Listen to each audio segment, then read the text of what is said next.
is there a moment in your career where you got so frustrated that tears came to your eyes, but you still pushed through? Oh, daily. And except for our admin, who I consider family, but she's not related. She doesn't have the same last name. I should change her last name. That'd be nice. I should just tell her to change. Should we ask her? I'll just do it. Okay, good. As always, Mike Machado, but today I have a very special guest, Diane Price, owner, CEO, and leader of the Price team.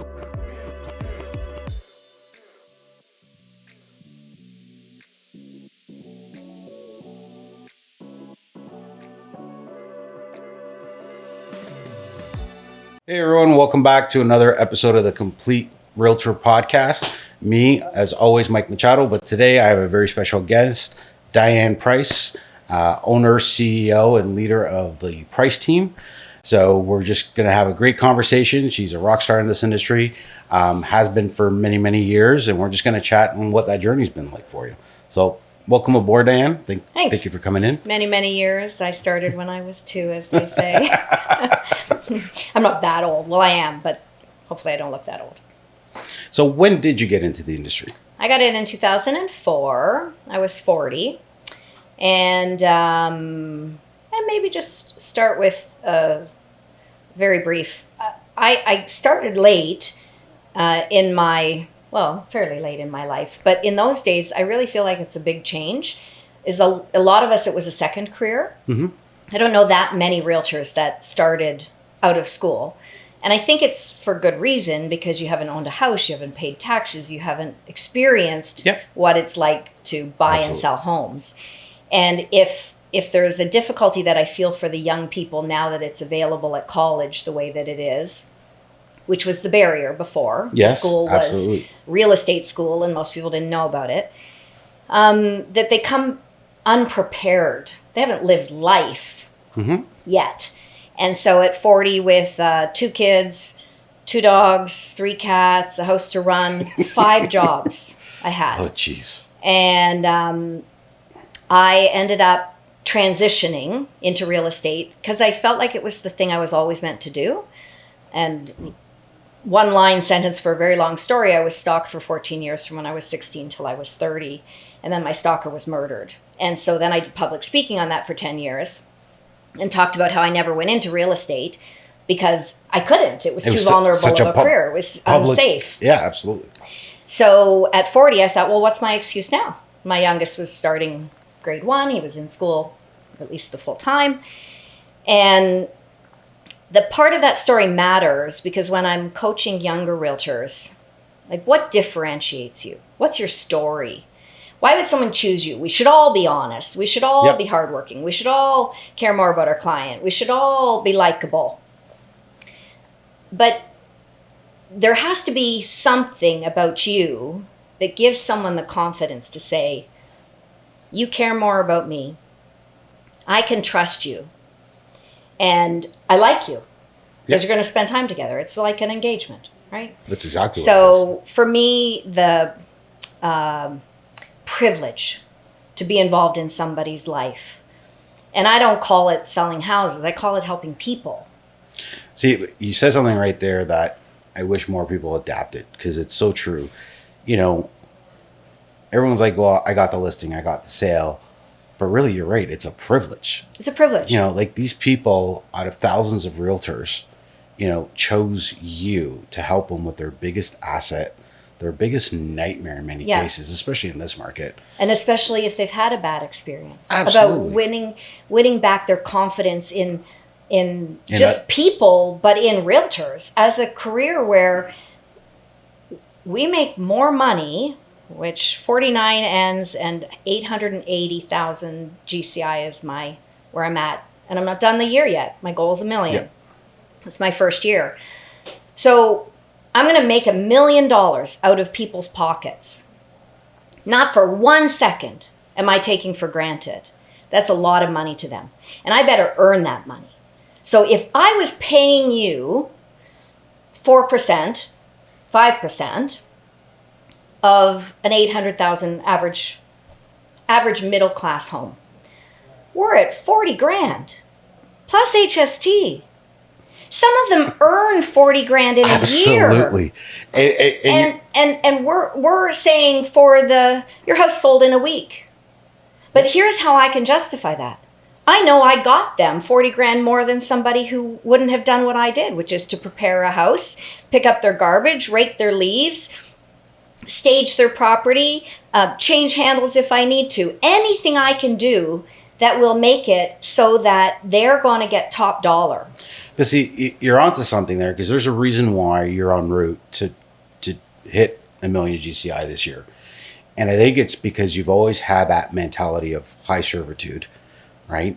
And I think sometimes realtors forget how much money they're actually making. You know, their whole thing on, I got the listing, really look at the dollar amount. Like, somebody's going to pay you what they earn in a year. $12,000, $15,000, $20,000 for you to do this. Right.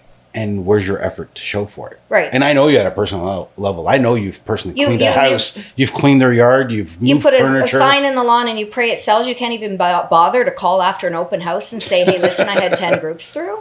Yeah. Or to pick up your phone because it's the weekend. I pick up my phone if I'm awake. Yeah. Literally. You know what? And again, another point too, you're one of the busiest agents in our office.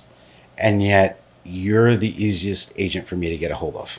Thank you. And I say to people, if I can do it, you can do it. Don't tell me you don't have time to read a book. I read a book a month. Yep.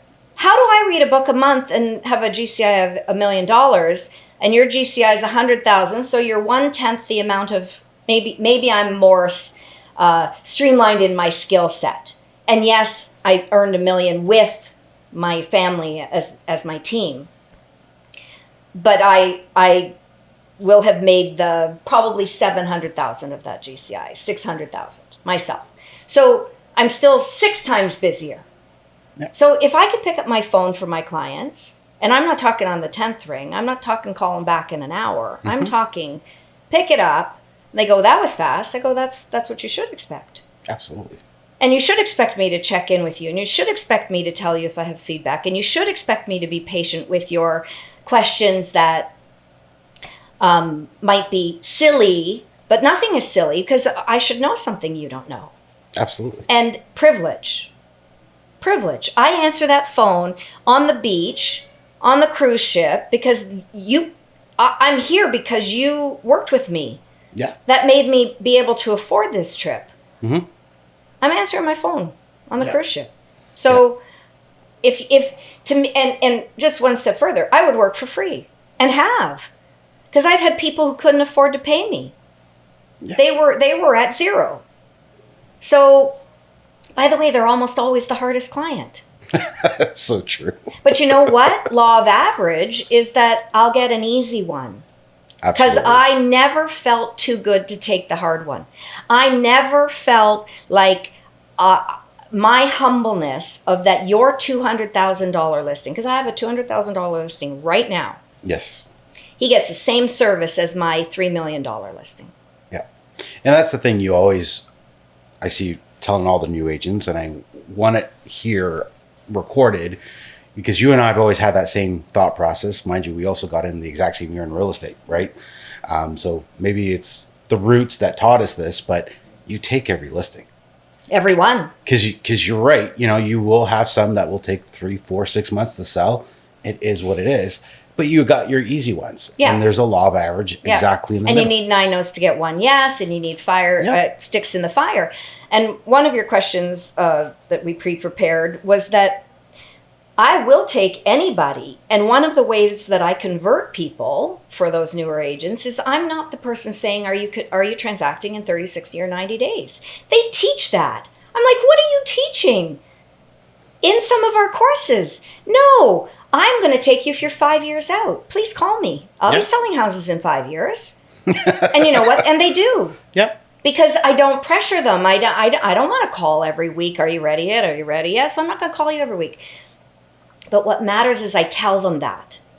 Because like I say, you want me to call you every day at 6 a.m. when I'm up? I'll call you every day. But otherwise, you tell me don't call me, I'm going to leave you alone. I sure hope you remember this conversation. You call me when you're ready. Because I'll be ready when you are. Like a fat kid on Smarties. I love that saying. but I am there for you when you're ready and until you want me. And by the way, if you don't want me, I don't want you.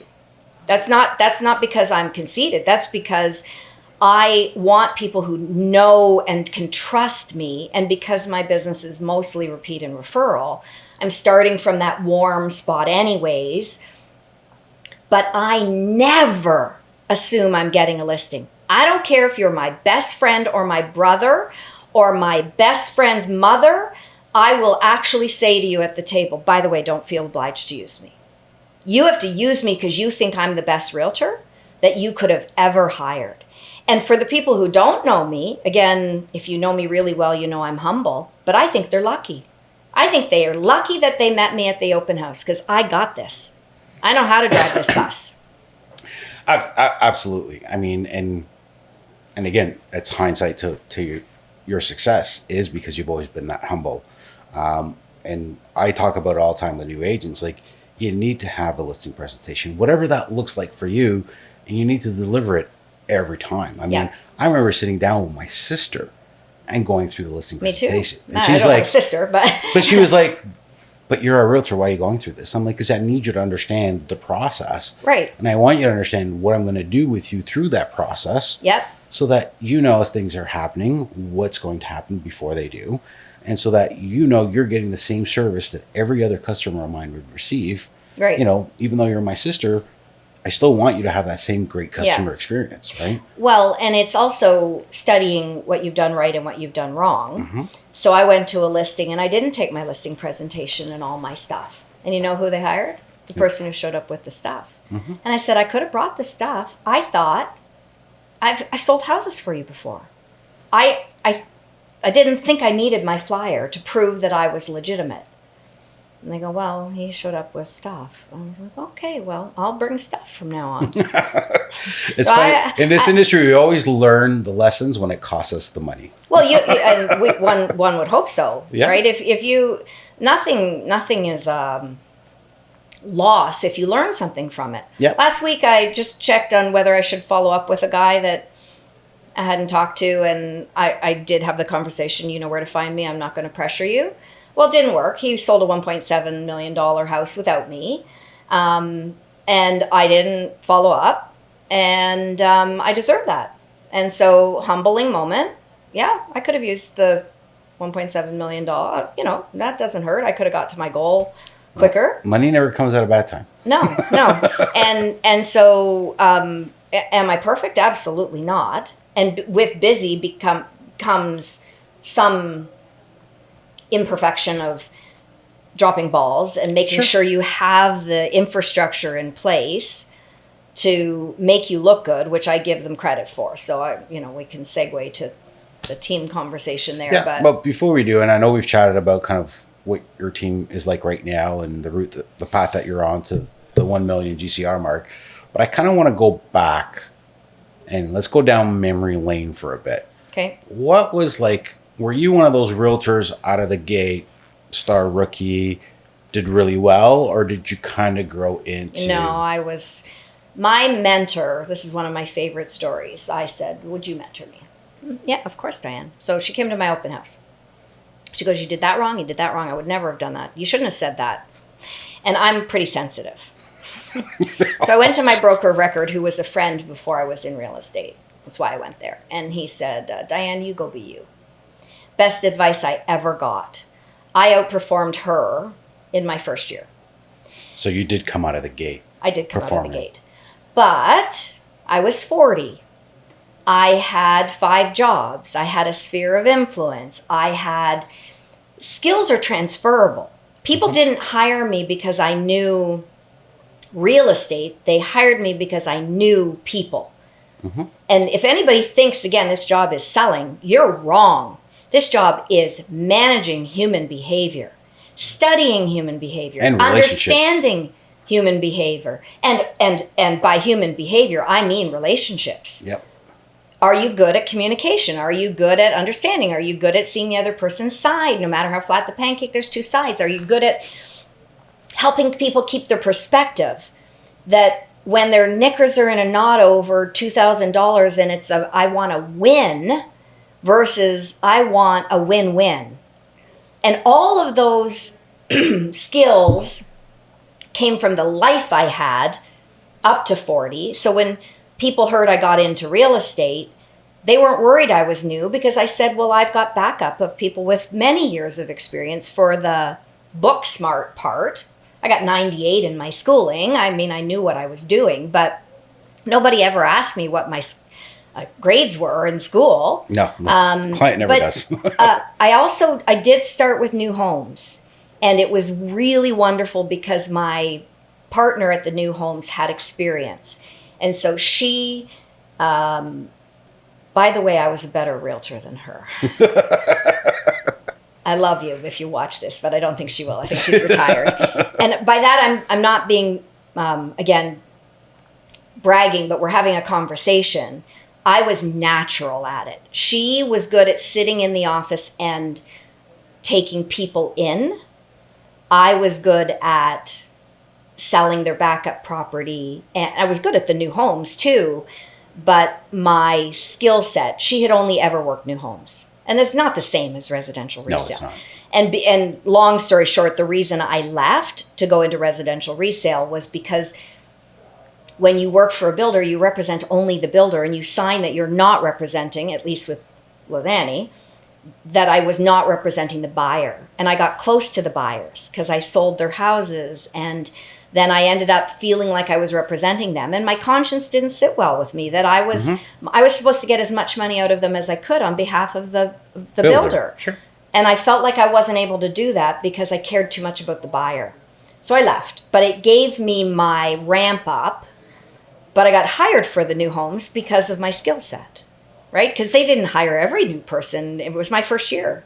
So my broker of record obviously saw talent. So how soon did you leave new home sales? Was it right after your first year? 1 year. Okay. So obviously, when I sat there on Thanksgiving and not a single person came in and he was home with his family having turkey, I thought that was the signal. I'm okay to, by the way, I've left my own Easter dinner to go show one of my properties because the people couldn't come back. They were from Toronto. They were there. I said, can I come in an hour? They're like, no, we're waiting for you. I said, I'll bye everybody. I'll be back as fast as I can.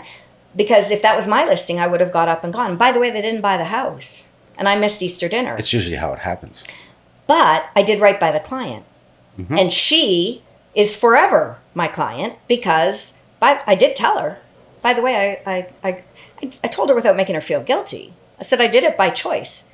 But I want you to know I left my Easter dinner to show the property. And that wasn't exactly how I worded it, just to be very clear. But if you're going to do something really spectacular, make sure you get noted for it. Absolutely. You got to tell people, I did this for you. I care so much about you that I got up and I did that. So I lost my train of thought. So you quit new home sales after Thanksgiving. After Thanksgiving, and thought, why am I'm at least going to do this. I'm at least prepared to miss Thanksgiving dinner because it's on my schedule. And the best part of real estate is you can do it anywhere. And the worst part of real estate is you have to do it everywhere. Right? Doesn't matter where you are. In the bathroom, at Walmart, on the cruise ship, somebody needs you. So on that note, I was going to wait for this question for later because obviously we've been in it for a while. We got around in the same time. There's been a lot of changes over the years that we've been in. What would you say are the two things from the good old days that you miss? Well, we don't see. I have three. Okay. Meeting in person. Absolutely. As awful as it was to get off the couch and go get a signature at 10 o'clock at night or to present offers at whatever time of day was, start whatever at 8, day. Finish at 11. One time on Father's Day, I presented an offer and they put me in the backyard. It was 100 degrees. I didn't have water. I was afraid to leave. I sat there for 7 hours, and you think I'm exaggerating. I'm actually not. Oh, I believe you. Because the woman wasn't sure she wanted to sell her house, but he never came out and said, go home, come back. And I was naive enough, young enough, new enough that I thought, okay, well, I'll just sit here, wiping the sweat off my face because I was dressed for real estate and I didn't expect to be outside for 7 hours. But meeting the sellers when you're representing a buyer, meeting the buyers when you're representing a seller, meeting the other realtors, we have lost, like even our Our Realtors Association meetings are now all online. You're on Zoom. And I'm Half the actually people not have that their cameras off. right. I'm actually not that friendly. I'm very friendly, but I'm not great at small talk. So I don't really like large crowds Right. and those settings. But the one-on-one meeting at the table, there's nothing like it. Yeah, I would agree 100%. I think the days of in-person offer presentations, I truly feel that that's when magic used to happen. Yep, I would agree. Because when you had a stubborn seller, thinking back to back then, you'd say, Mike, I have an offer for you, and I'd have the stubborn seller. I'd be like, okay, Diane, they're really stuck. This is what it is. Come and present your offer. Get out for this, and you'd know how to present it. And vice versa. You'd ask me to come out to the car and talk to your buyers. Yeah. And at the end of the night, guess what? We had a deal. We had a happy seller who got their Yeah. home sold. We had an excited young couple who just got their first home. Right. And we had two agents that, if they didn't know each other before, instantly created a friendship. Yeah. And it usually resulted of like, hey, I know it's late, but can I buy you a drink now? Or Right. can I buy you a coffee? I like the survivor analogy of outsmart, outwit, outplay, because, again, remembering what our job is. I want the other realtor to like me, but you're not my friend. Yep. We're adversaries that are cooperating, and I'm really good at my job. So if I'm sitting at the table, and often I'd even say to the other realtor, it sounds like you did too, listen, let me be the bad guy. Mm-hmm. You tell them I said this. Here's the comps. Or if I'm at the table, listen, and obviously you don't win someone over by insulting them. I learned that when I was representing a seller and a buyer came in and told them what was wrong with their house. So, oh, you have cats. I have cats. I love my cat's name's Gabriel. What's your cat's name? You're getting that warm feeling with these complete strangers because these are not your clients. So you're bridging a gap, right? You're being friendly. Now they like you. That means they like your client. And once they like you and they like your client and they're sitting at the table, by the way, never to take advantage of someone. No, Just to bring a Absolutely. deal which everybody wanted together. And to this day, the house I just did an offer on, the realtor said, we were in competition. He said, we went with you because I know your name and I know you're good and you're honest and you're going to get this done. And someone he knew said, yeah, she's wonderful. And our reputation carries us. I say to sellers, whose name is on the sign, company name, will not sell your house. Nobody ever bought a house because Keller Williams' name was on the sign. But they will or will not buy a house because the realtor. Because if you don't answer your phone, they can't buy your house. We're back to that. Right? Absolutely. And if you are rude, they may not buy the house. Mm-hmm. Because if you show up to show them the property, or you're at an open house and you're unprepared and you don't know what you're talking about, those buyers are walking out because they don't like you. Just like you could walk into a store to buy some clothes, but you don't like the saleswoman, you're gonna go find the next one because it's not the only one. Absolutely. Right? Especially in this market. In this market, right? Yeah, exactly. So with that, obviously our skill set really made a difference. Mm-hmm. Now, it still makes a difference somewhat in our ability to negotiate and obviously to know what the next move is, no matter where you are on the chess game, right? Like Yeah. you're So some of your favorite good old days is obviously the in-person stuff, which I agree with. What's number two? What's number three? the simplicity of it, because we have to be adaptable. And I would say I'm a chameleon in my life. If you like Harleys, I like Harleys. If you like tennis, I like tennis. If you like football, I like football. I like having fun, so I like everything. So the simplicity, we didn't even have we had the internet. We had a DOS system. Yes, we didn't have did. Google. We couldn't ask we did Google not. anything. There was no realtor.ca. So No GPS. We had little map art books in our glove compartments that we had to replace every year. The map and trying to see the minuscule name to get to the house. I went in a house that wasn't listed once by mistake because that still almost happened with GPS, but that's another matter. So the simplicity and the fact that we were, I'm going to say revered, because the public absolutely couldn't do a single thing without us. There was a binder with pictures when I bought my first house. So we have to be relevant in a completely different way. And we have to embrace change, like artificial intelligence, because I don't see a world where people don't need people. But they won't need as many people. That's right. There will be paring down to, and I guess this year is an example of people, lots of people have said to me, well, how did you do that this year? And all I can say is that in a market like this, people want people who know what they're doing. Absolutely. And so this is a skill-based market. And I feel fortunate that I've been in the business long enough that I'm a skill-based realtor. See, but you hit on a lot of points there, because you're right that things were simpler back then because we handled a lot of it, and sometimes the perception was we were hostages of the information. That wasn't the intent at all behind the industry. It was because we had all the information, we only pulled out what was necessary for that person in that situation. Right. Whereas now there's so much information that the public gets overwhelmed. It's kind of like when you get a pain on your side and you're Googling it. Well, now it just says that you're going to die, you have cancer, and God knows what else. And it's like, I should book a doctor's appointment. Yeah, the risk of that information. And you get to the doctor and it's like, oh, you just need a prescription. Yeah. And that's kind of what our industry is evolving to. It's like, yeah, there's a lot of content, but to make sense of it, you need to consult with a professional. And the trusting of information that might not be accurate, which is why you have to be able to dispute what the internet is telling somebody about the market right now. Yeah. Or at least being able to add, significance to it. Right. Perspective. Yeah, perspective. It is all about perspective. I mean, obviously, yes, the market this is a hard place for a lot of people to be. And there is a way out. If you're not, unfortunately, I've had too many life experiences. If you're not dying of cancer, every problem's solvable.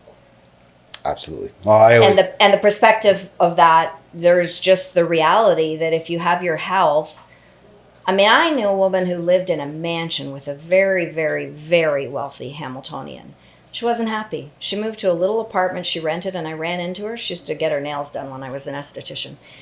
And she said, I'm happier than I've ever been in a rental apartment.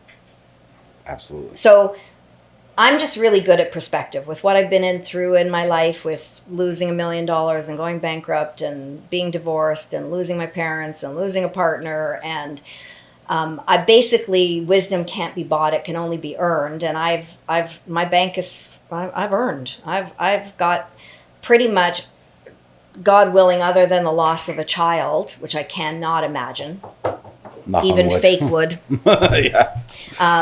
And I hope I never feel that. But if anything else somebody's going through, I can at least empathize. Agreed. So, it makes it so that, again, this isn't just selling real estate. This is helping people. I can talk you through a divorce and understand what that feels like, and that I know that the sun is shining on the other side. And the sun's going to rise again tomorrow. Absolutely. Simplicity, definitely something I miss as well, because there's just so much with technology and everything else. It's simpler in a different way. Yeah. Because the processes are faster. Yes. I mean, DocuSign, is that simpler than driving one of the greatest things ever 45 minutes to get one signature because I'm too ethical to fake their signature. But it's the not in person stuff. It's that, and so you lose that real tight connection. Well, you can lose it. You have to make sure how you can create that really tight connection with your clients so that they do remember your name. Absolutely. And because we've talked about the good old days, let's talk about what changes do we see coming or already in play that you're most excited about? Well, I'm excited and scared to death of AI. I believe, and I don't think I'm the only person saying this, but I think that AI will take pricing out of our hands. That AI will be able to take pictures and compare it and do the adjustment and say, this is what your house is worth. So I don't think that by the way, I don't think that'll put us out of business, because we still have to be able to transact the human part of the job.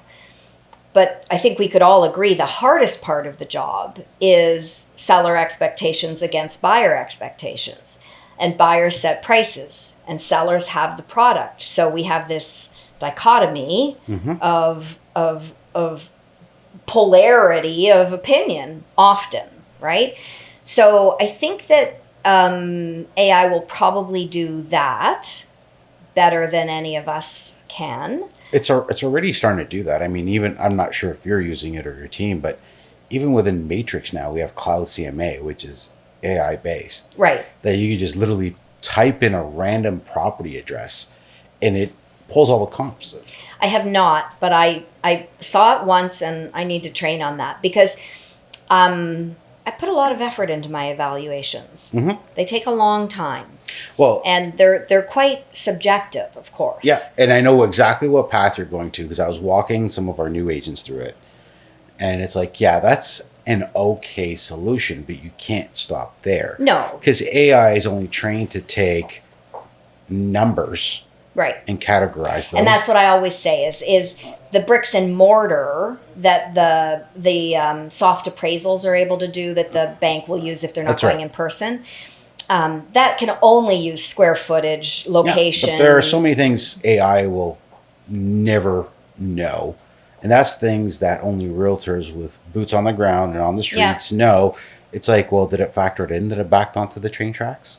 Well, it'll never know what a buyer will see it as worth. Exactly. Did they realize that house smelled when you walked in? That's a great example. The train tracks, it might factor in. At some point, I'm sure it'll get there. The smell, or the fact that it looked better in the pictures than it did in person, or that the layout didn't make a lot of sense. Or the fact that the previous owner died in that house. Right. And now, although it's attractive from a price perspective, people from the community know that, especially if it was a public figure. Right. That could be a factor in for the buyer. So there's always going to be those things that unless you're a realtor with boots on the ground on the streets working in that community that have that depth of knowledge, that is huge. Yeah. AI I think it will make our job simpler. I hope. Oh, I agree. I hope Totally. the heavy lifting of an evaluation will, partially because the evaluations mean so little to people. They want to know what their house is worth, but at the end of the day, they want it for what they want for it. And often, like I'm doing three this week, and they're not ready till the spring. I'm going to have to redo it. And let's be honest, sellers don't want to know what their house is worth. They want to know if what they think their house should be worth matches what's in their head with what somebody's going to say about it. Right. And I'm going to have to redo them because they're not ready to list. But that's part of the journey. That is why we get paid the amount we get paid when we eventually do transact a deal. So I, again, see it as nothing's a waste of time. I never say no. This is one of the things that, thinking about coming today of, how do you get successful? What is the keys to success? So what do you say? What's your opinion on what the keys to success are? Is there a magic pill? Not a magic pill, but there is a work ethic that if you want to shadow me, strap yourself in. Because I don't sit down I sleep 8 hours every night, soundly. Hit the pillow, fall asleep, wake up, run. Hit the pillow, fall asleep, wake up, run. 16 hours a day, you can follow me. Not all of it's work, but all of it is busyness so that I can have a life, so I can enjoy my family, so that I can work, so that I can satisfy all of my clients. And so that work ethic that I literally never say no. Somebody says, I want to see 10 houses tonight, and I know she's not ready to buy. I'm going to show her 10 houses because she asked me to, because that's my job. And when people say, I'm sorry to bother you, I say, what do you do for a living? Well, I'm a teacher. Do you expect the kids to apologize every time they ask you a question? Because that's your job. That's a good comparison. And this is my job. And please don't ever feel like you have to apologize for calling me and asking me to do my job. I love my job, and I enjoy working with you. So no need to apologize. See, you're saying a lot, and I'm trying to break it down because you always give much more meat than people can digest. In work ethic, is I also think is something that is missed from the good old days. Yeah. Because in that era and before us, it was people profoundly chose real estate as a career. It was a pride thing. It wasn't a fall to thing. It wasn't a side hustle. This was like, I'm going to pursue it as a career. And you were taught from your brokers, your managers, to freaking hustle. Yeah. Right? I'm not even sure we allowed part-time realtors. I Depending on the brokerage, a lot of brokerages had that policy that you had to be full-time realtor, right? But the work ethic, I think, is very different. Now, there are still workhorses in this. Yes. Today, we have a rookie right now that, is definitely a workhorse. It's not to say that no one young has it. It's just to say that it was a very recognized personality trait when I was a child. And on the keys to success, I think work ethic is one of the most important because, well, you shared that you had a lot of life experiences. Well, the reason why you had life experiences is because you've always been on the work front. Right. You've always hustled, whether it was on the family side as a mother or on the work side. You've always had to hustle. Well, I've some days when, it's a little tougher and I say, what would you like in your coffee, sir, would be so much simpler. You go to work for 40 hours and then you come home and it's not your problem and you go, you're only working when you're at that job. But in every aspect, I created a life that was subject to more chaos. I mean, I volunteer. So again, don't tell me you don't have time to volunteer. I chair the BIA in Ancaster. I'm a Rotarian, which is a weekly meeting and expected to do fundraising. I was on the board of directors for the Realtors Association for 5 years. And meanwhile, that's just the last 5 years. Since I've been 18, I've been volunteering somewhere on a regular basis. I get more out of it than I ever give. And I don't think that it takes away. Well, I know it doesn't take away from my real estate career because if I can sell $1 million, make $1 million this year, and I'm doing all those things, then it must be adding to my career, not taking away from my career. And when people say, well, I don't like door knocking or cold calling because I have never door knocked. Well, my daughter-in-law, Christina, took me to 4 doors. I got 3 listings out of it. And I should have done it again because it was successful, but I'm so busy I haven't, and I never cold called. And when I took Bold, I faked it. Like I called my mom and said, I'm pretending like I'm talking to a client. Thank you for being honest. I totally did because I've never cold called. But that doesn't mean I didn't lead gen. Yeah. So in Rotary this year, I think I have 10 N's from Rotary. I know we're taught lead gen, not just the KW. That's an industry-wide thing.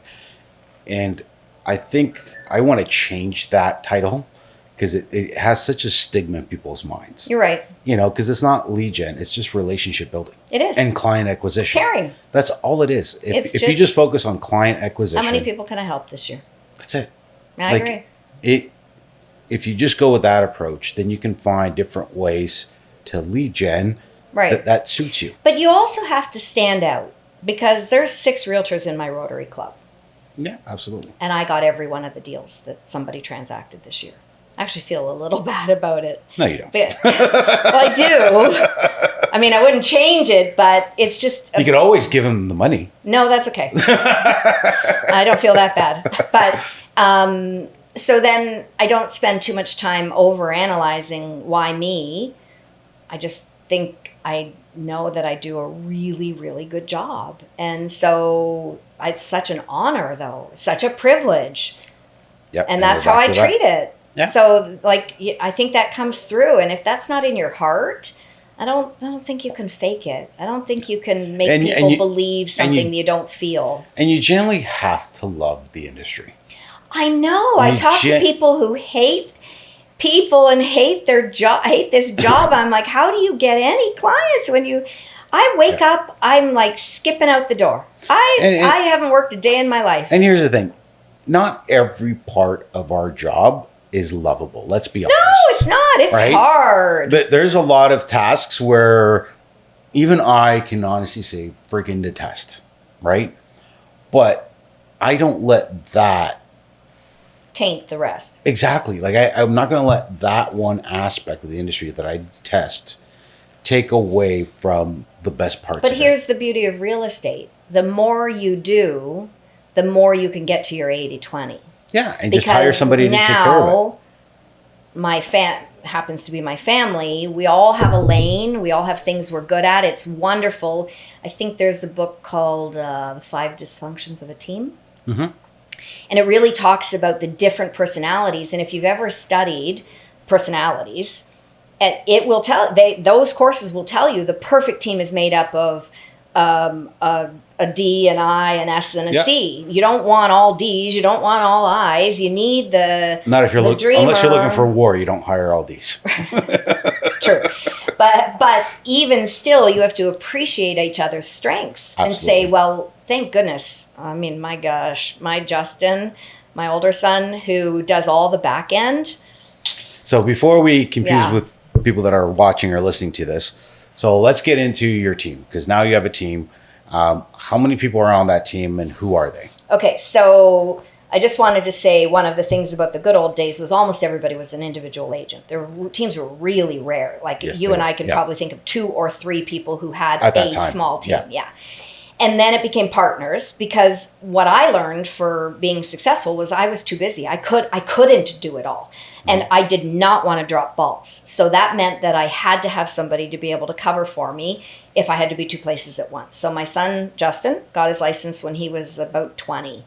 He's 38 now, so he's been 18 years. I'm 22 years, something like that. But for the first 10 years, he was part-time. He was just there if I needed something covered. Sure. But then, because of lifestyle and watching this and joining KW, this is very important because this is a KW podcast.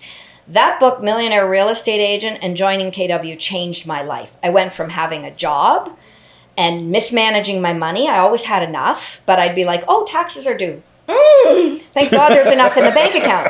Oh, HST is due. Oh, thank God there's enough in the bank account. I thought I made 14 grand. I didn't make 14 grand. Part of that was taxes. Part of that was HST. Well, I have a funny saying around here, and people are picking up on it, is realtors are phenomenal at making money. They're horrible at managing. Yes. So at 10 years, Justin was in ultrasound and very structured, and we came to KW and we saw the potential for how to get there, how to get where you're making more, working less, all this. But I couldn't implement systems and models because I was running too fast. So he came in, and he's my back office guy. So he does the accounting and the research of what program and the website and everything I don't want to do. Took away that percentage of the 80-20 that I'm not good at. And then I got an admin, and that was definitely life-changing, but I didn't get my good admin off the first one. I had 4 before I had the one that's a fit, and if she ever leaves me, I'm going to have to hurt her because I love this girl. Oh my God, couldn't do it without her. She's the best. And then family started getting licensed. But in 2019, we bought an office in Ancaster, and I felt I liked the idea of a big team because the math made sense. Each of them sells $100,000, which is a pretty doable number. I'm taking 40%. I've got $400,000 towards my expenses. It's amalgamation. It's combining efforts so that I'm not the only one paying for all of this stuff until they don't. Until the output is more than the input. And the bandwidth required, and not bad people, by the way. Like, if those people are watching, I love you all. It's not that. It's that my mom had died, my dad had died, my partner got cancer. I didn't have the bandwidth anymore to support other people. I needed to just lick my wounds and look after Diane. Do the bare minimum. Thankfully, my family were still the core and stood by me, of course, and helped me through that stage. But they were helping, not drawing. And so we let everybody go, and we're just a family team now. And except for our admin, who I consider family, but she's not related. She doesn't have the same last name. I should change her last name. That'd be nice. Could. I should just tell her to change. Should we ask her? Or just I'll just do it. Okay, good. So your family, which for people that are watching and listening to us don't know, so who exactly is on the team now by name? So Justin's my older son. Kyle's 10 years younger. He's my younger son. Christina is Justin's wife. Nicole, Kyle's girlfriend's getting her license, and I'm newly married, so my husband's getting his license. Okay, so it's strictly a family team. Strictly family. So this is going to be an interesting conversation. Yeah. Because for years, my wife was my right-hand person and my partner, my admin, and people always made jokes and chuckles at us. It's like, how do you guys work together all day and still live together? So I'm curious to hear it from your perspective, having that many family members. What's it like having a family-driven team?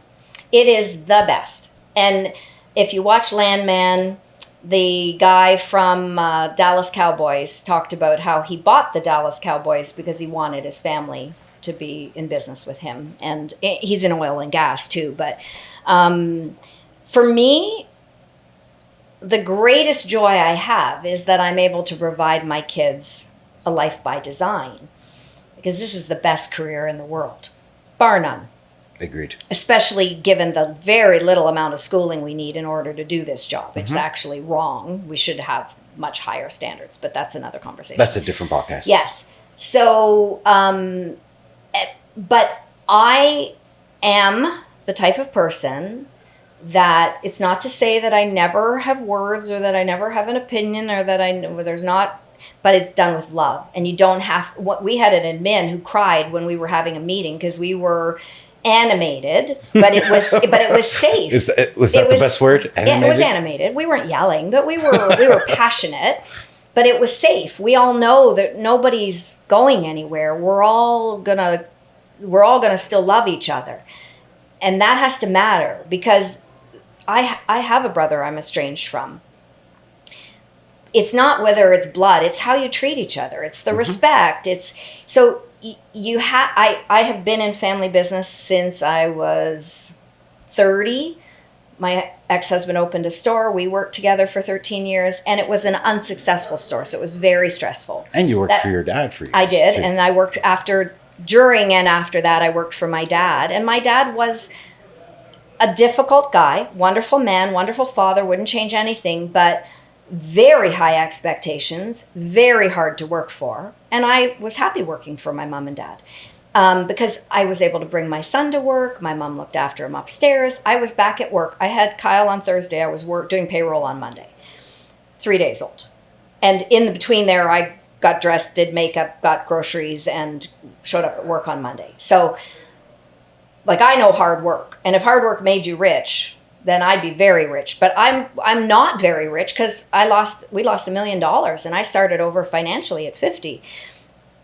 And that made me who I am. And I wouldn't change 1 second of my life, not 1 second, because I can legitimately understand what other people are going through. That to me is funny, priceless. But so when working with family, it has to always matter more that you care about them, and at the end of the day, this isn't going to come between you, because it's all just stuff. Is this going to matter a week from now?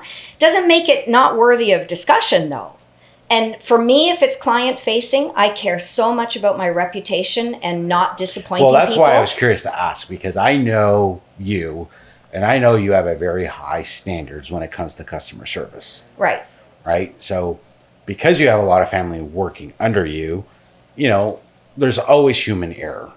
Right. And I will always own it. And how do you handle when the ball gets dropped? Well, there's not that many balls dropped, thank goodness, because honestly, Jordan is she's the bottom catching the gold. But and I know you run a well-oiled machine, but I'm saying, it's not stuff happens. And by the way, because I've been a little sensitive about this in my career, I have couple of lawsuits on the go and stuff. The more transactions you do, the more it's going to happen. Oh, yeah, absolutely. It's a law of averages. So if you're going to be busy, you better be ready for people to say, now these aren't clients who are mad at me. It's a commission conflict with another realtor and stuff like that. But still, the point is that you're going to have flaws. And the way that I handle that is I always apologize and I always own it.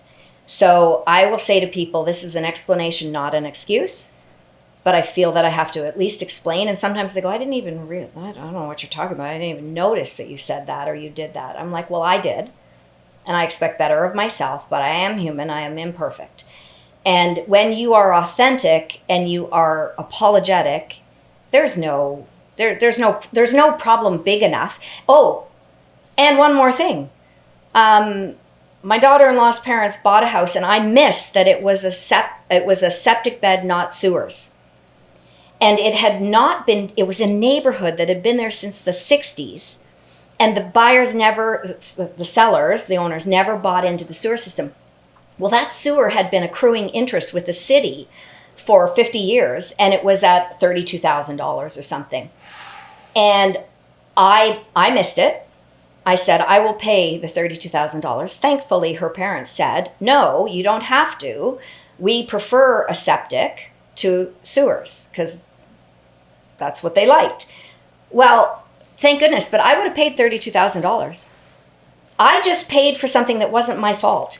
A home inspector tripped the freezer on a home inspection, and the food all melted because nobody noticed. Whose fault is that? Is that my fault as the buyer's agent? Is it the home inspector's fault because he didn't know the freezer was on that circuit? Is it the seller's fault? Absolutely not. Is it the selling agent's fault? Absolutely not. You know who paid it? I did. But I'm not going to make my buyers pay it. Well, so at the end of the day, I had to buy $300 worth of meat to replace the meat in the freezer. Well, in life, you know what? I always say you can either be right or you can be happy. Absolutely. And in instances like that, it's just better to be happy. It's just better to have, it's not me who's happy. I want everybody else in the transaction happy. By the way, I'll never use the home inspector again. Because put his contact info below. Because he should have at least split it with me, which is what I asked him to do. Sure. Because it sure as heck wasn't my fault.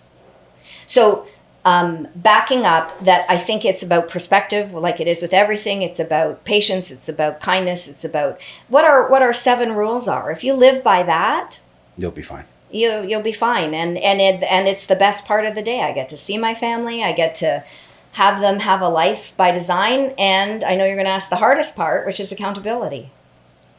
Yeah.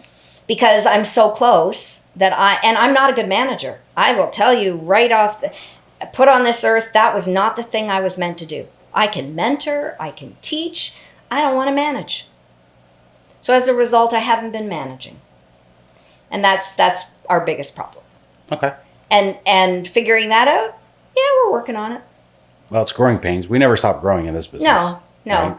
And it's not something big enough that I'd say I wish I didn't do this. It's just something I'm saying, I could do better at this. Yeah, it's just a growing pain is all it is. Yep. Now, Yep. I do have a surprise question. Okay. That you may not be prepared for, but I know you can handle this. I'm prepared for anything. It's a question I like to ask anyone that's been in the business either a long time or has grown really quickly. And because I know it happens to every realtor that's been in this for a long time.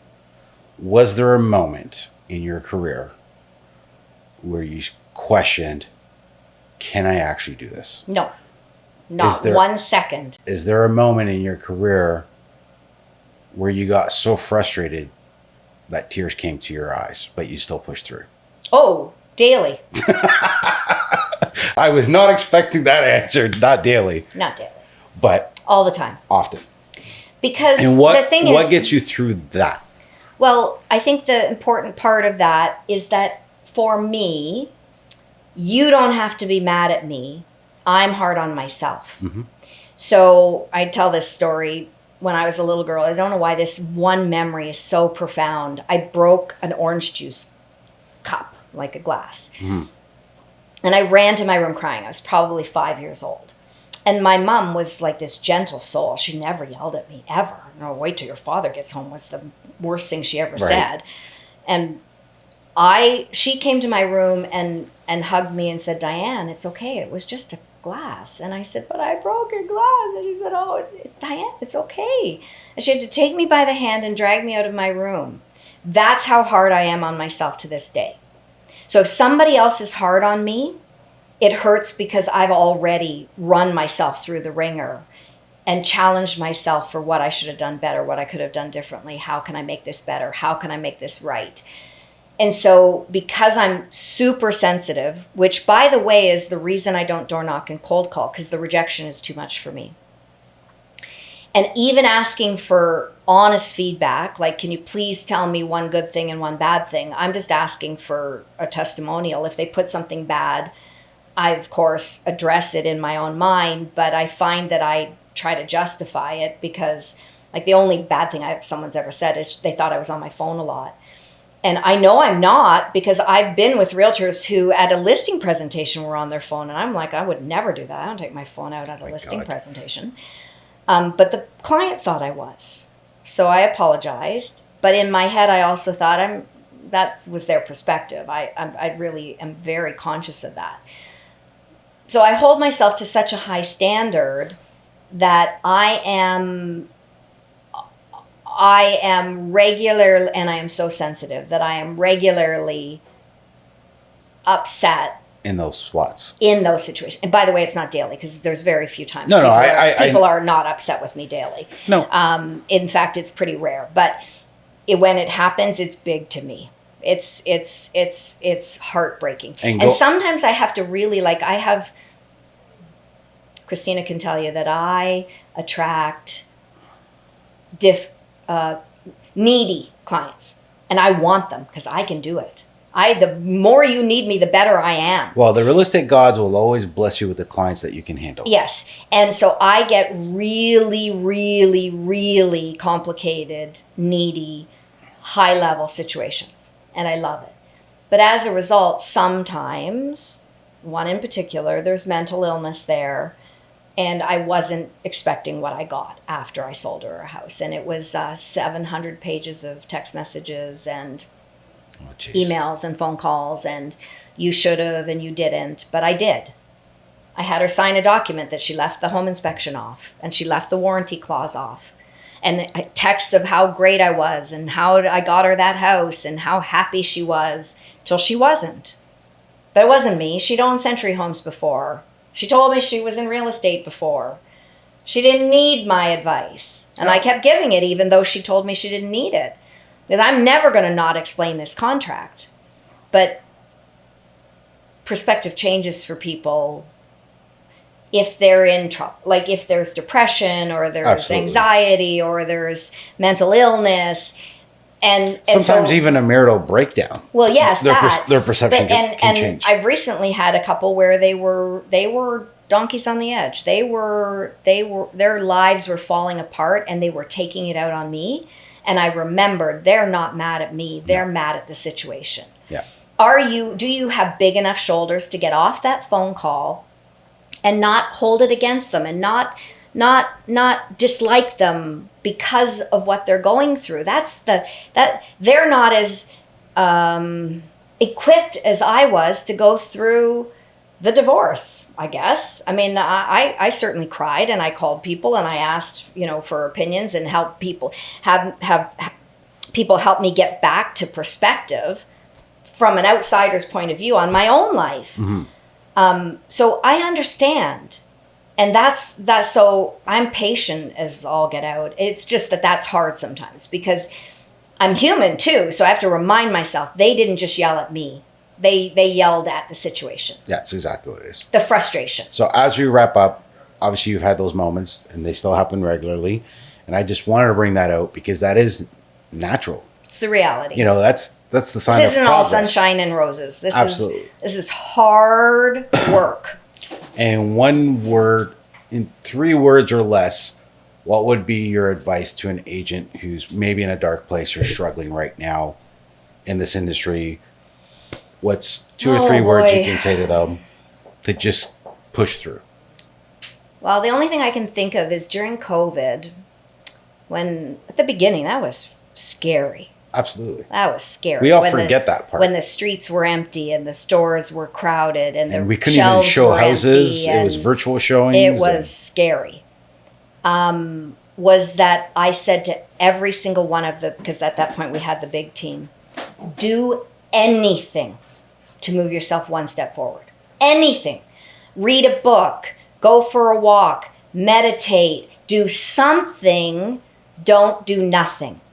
Because the way to clean a hoarder's house is to start with one thing that One goes item. in the garbage. Yep. One foot in front of the other. One of my favorite sayings is eat the elephant a bite at a time. But if you do nothing, you stay stuck.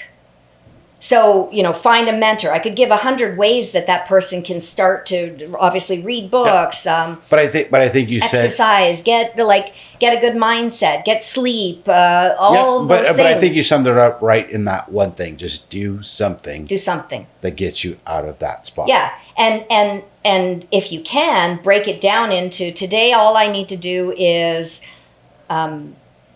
make sure I have the Millionaire Real Estate Agent book.